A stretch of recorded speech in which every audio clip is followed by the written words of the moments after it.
Welcome to the Brokers Brew, Marketing Mortgages Social for Brokers podcast. I'm here with my fresh brew. If you're watching on YouTube, you'll see it's full to the top. And we're going to be talking through social media trends, hacks, strategies, tips. Sorry, that's always a mouthful. On this episode in the next 10 to 15 minutes. And today I'm going to be covering a topic because we're now in February. We've done January. We've had a little go at social media. I've had a little look at the trends that are going about, and these are my 6 social media predictions for 2025. And this is what I think the social media landscape is going to look like. And as we all know, social media, it's ever changing, and with the potential ban of TikTok. So I'm recording this Jan the 16th. So there's 3 days until they decide if TikTok can be banned in the US. And if you haven't heard the news, the reason that the US are looking to ban it is pretty much because they think that TikTok allows the Chinese government to spy on their users. That's quite interesting because if you work for the UK government and you have a UK government phone, they don't actually allow you to have TikTok on that phone. So there might be some argument to it that they spy on us because the algorithm is one of the strongest algorithms. And if you've ever used TikTok before, you'll understand what I mean. It feels like it can read your mind, and it is quite scary when you think about it. So we will find out if TikTok's going to be banned. I'm going to talk about that further on in the episode as well. But it just shows you that social media can change pretty quickly. But these are my predictions for 2025. So let me have a sip of this brew and let's get into it. So first one, I think, is social proof is going to be the biggest thing that you can do in 2025. And when I talk about social proof, I'm talking about customer reviews. I'm talking about case studies of clients, talking about customer review videos as well. And the reason that I'm harping on about this year is because people are turning to social media like it's Google. Okay. They want to do business with people that their friends have recommended, or that they've seen a video in a local group, or they've seen a friend share their story and their video to their Instagram story. They want to put a face to the business, and they want to make sure that that business is reputable. Instead of just typing mortgage broker near me, yes, they'll have a look at the Google reviews, of course, that's a big one. But by searching for them in social media and finding them through friends, they'll be a lot more trusting of you because they've seen that you've helped other clients. For example, if you were let's say a brickie, and you were scrolling on social media and you weren't necessarily looking for a mortgage advisor, but one of your friends had shared a mortgage broker to their stories, and you check out that page, and on there, the mortgage broker talks about how they helped a brickie who only had a year's worth of books and was paid in a certain way. They helped them get 20 grand more on their mortgage. That brickie's just read a case study that could be about them. So do you think they're more likely to get in touch with the mortgage broker that's talked about the case study, or the mortgage broker that just harps on about the Bank of England base rate? And this is going to set companies apart in 2025. The more social proof that you can upload to your social media channels, the more trust and credibility you're going to gain from your audience. Okay. The second point, after the second sip of the brew, is more people are going to be showing behind the scenes content. So, for example, you've probably seen a lot more of Richard Branson on social media because he's talking about the behind the scenes in his business. You'll see on Elon Musk on Twitter or X, he's talking about a lot about behind the scenes business. These are all massive businesses. Trump has been talking about, he's been going on podcasts and talking about his life and his behind the scenes content. Your audience we don't just want to know about the business. We want to know about the person behind the business. And that can be, if you are the face of the business and you're a sole broker, that's great.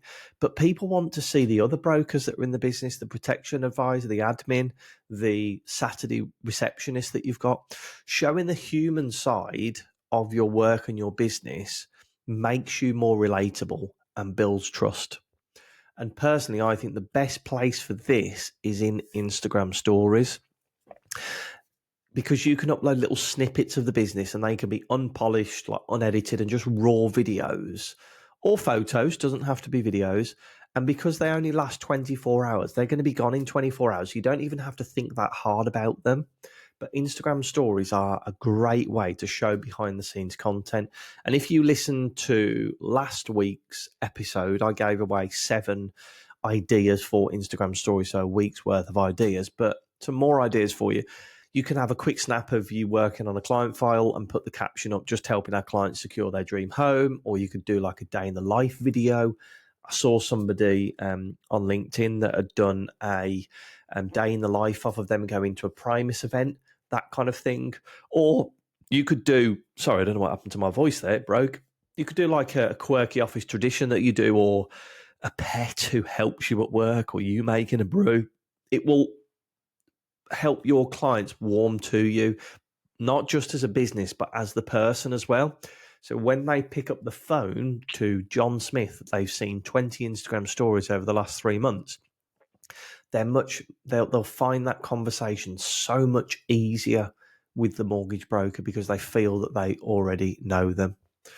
Number 3, which leads in quite nicely, is we're going more personal compared to over corporate at the moment. If you look at a lot of the big companies in the world, they're kind of saying goodbye to their big brand, okay? They want to see your face and hear your voice. They want you to share your personal insights, your opinions as well. So, for example, if there is say there was an article released the other day that was 650,000 homes for sale by the end of 2024. So it was actually like, I think 23% up. Don't quote me on that. 23% up on the year before. So actually, there were more houses on the market. But as a mortgage broker, you could maybe share that article and say, look, this might say that there's more houses on the market, but for me personally, I saw my clients were coming to me and they couldn't find the home of their dreams. So is it because that houses are being overvalued? Is it that houses are going on the market that aren't in desirable areas? You can give your opinion on facts and figures. As long as you state it as an opinion, it's not fact. It will give people an insight into the way that you think. People that think very similar to you are much more likely to do business with you rather than the people that want to argue with you. What that does is that brings in business that you want to do business with rather than the people that will argue with you. Remember, people buy from people. I know it's a bit cliche, but it's something that everybody remembers. So here's how to do it. Here is how to become a lot more personal instead of corporate on social media. So share your personal stories. So, for example, when I first started in mortgages, I learned the hard way that self-employed people can take longer to go through. Now I use that experience to help others avoid the same mistakes. Okay. Or you could do like a face to camera video. Make sure you keep them short, 90 seconds or under, and make them a conversation like chatting with a mate. These types of videos, the short, sharp videos answering the frequently asked questions, do really well. It could be a question based on business. So it could be, how much can I borrow? You can say, well, it all depends, but between 4 and 5.5 times your income. Depend on lenders. If you've been told no by the bank, your debt, your expenses, all that kind of thing. But then you could do a video that's like, the other day I worked it out. I have helped 4,362 clients since I've started doing business. That's absolutely huge. One client that sticks out in my mind is they were wanting to move to the north of Scotland because they were shooting a film out there and I helped them get a mortgage for their house. That's the way that you can really inject personality onto your social medias, because people aren't too fussed about the big corporate brand name anymore. It's more about the person behind the screen. Number 4, which is what I was going to talk about, is TikTok's uncertain future. So what happens next? So my prediction is, and this is my own personal prediction, I actually do think it's going to go away. Now, by the time that this goes out, somebody might have bought it. The only way it's going to stick around is if somebody buys it, or if Trump gets into power the day after the ban's supposed to come in place, and he might delay it. But at the moment, ByteDance, who own TikTok, are sticking by what they've said, and they will not sell it. And they're talking about shutting their servers down. So I really hope it doesn't, because it's going to affect so many people. But at this moment in time, 3 days out, I can't see a resolution for it. What does it mean for you, though? What does TikTok closing down mean for you? So it's only closing down for the US audience if it does, but that ripple effect will be global, because if you've got less US users on there and US creators on there, naturally less people from the UK will be on that platform because they won't have the content to consume. So I think more people will move away from TikTok and they'll go, Instagram is the natural. The other one is YouTube Shorts. I've never personally had like a big push on YouTube Shorts. I know there's some other great creators out there like Ash Borland. He really utilizes YouTube and YouTube Shorts. But I can't see the TikTok audience going across to that. I think they'll probably go to Instagram. So if the ban does come into place, and by the time that this goes out, we'll know if it's been banned or not, you'll see a massive uplift in people on Instagram. It might even crash the app, to be honest. If you're already on TikTok, I'd recommend start cross-posting your videos to Instagram and Facebook. And in the future, don't put all your eggs in one basket. A lot of my content, I don't mean to contradict myself here, I talk about how you should go really deep on one platform for 6 months. Yes, I still say do that because you can get used to the platform and creating the content. But I would still recommend posting videos to other platforms just to make sure that you've got a basis there. So if you do need to come off a certain platform, say if Instagram shut down tomorrow, you can easily go straight over to Facebook because you've already got some content on there. Okay. Then number 5, I think that these dancing trends are going out the window. So I'd like to say less dancing, more value. The new content, the new wave of content is going to be all about value. The trending dances, they had their moment in the spotlight, especially like 2020 when everybody was doing these dances and blowing up on social media. But I think 2025 is going to be a lot less dancing around living rooms because people are craving content that they can learn from. We are doing so much more research on social media about big life events, and mortgages are no different. So some examples for value adding videos that you could do. You could do a video, think you need a 10% deposit to buy a home. Not true. Here's what you really need. And you could go in to say, as long as you've got about a 5% deposit, there's a lot of lenders that will look at you. You need to have this, like you can go 4 to 5.5 times your income. That would be a good video.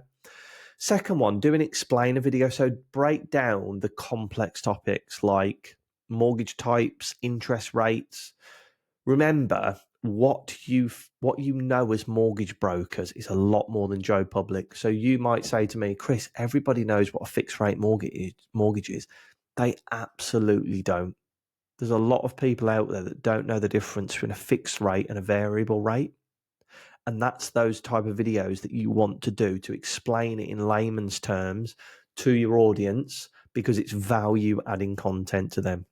And then you could do kind of like fun facts or like, did you know? You could talk about like average house prices. You could do some funny videos, but I think the value adding videos are the ones that are going to take 2025 by storm. And then number 6, social media prediction from me. I would personally say that video, although it's massive at the moment, more people are going to switch back to images. And the reason is because the video world is becoming very saturated. And I think this prediction will be down to a lot about what happens with TikTok, because there might be less videos if TikTok goes. But everybody's leaning into video. Everybody's doing this. Now, there's going to become a point where people kind of get a bit fed up with videos. And I think people are going to revert back to the likes of images, branded images, photos of you guys, stories, carousels. They're going to move away from all of this rubbish video anyway, and moving back to kind of reading things. That's what I personally think anyway. But those are my 6 social media predictions for 2025. If you haven't signed up to our email list yet, make sure you do. It's socialforbrokers.com/blog, and we'll keep you up to date with all of the goings on with TikTok, with any other social media platforms. Instagram are always releasing some really good stuff, and we'll be keeping you up to date with those. But from me and my cup of tea here, I wish you all the best. I hope you can put some of these into action, and I'll catch you on the next Brokers Brew episode. Cheers.